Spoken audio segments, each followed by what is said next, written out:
Армия генералы Сағадат Нұрмағамбетов атындағы Қорғаныс министрлігінің әскери колледжі негізгі орта және қосымша білім беру базасында 2 жыл 10 ай оқу мерзімімен техникалық және кәсіптік білім беру бағдарламасы бойынша кіші командалы құрамды даярлауды жүзеге асыратын әскери оқу орны.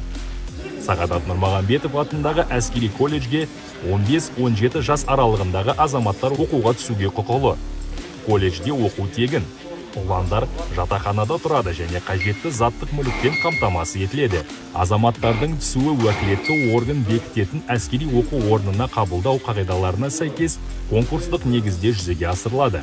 Азаматтар мен әскери қызметшілерді әскери колледждерге қабылдау кезең-кезеңмен жүзеге асырылады. Бірінші кезең – кәсіби психологиялық іріктеу. Екінші кезең – әскери дәрігерлік сараптама жүргізу қағидасына сәйкес түпкілікті медициналық куәландыру. Үшінші кезең – дене шынықтыру дайындығын тексеру. Төртінші кезең – конкурстық іріктеу және оқуға қабылдау. Барлық жаттығулар үшін балдар жиынтығы 60 балдан кем болмауы керек. Әскери колледжде білім алып, кәсіби сержант болғың келсе, сен де өз мүмкіндігіңді пайдалан. Биік мақсатын зор үміт адастырмайды.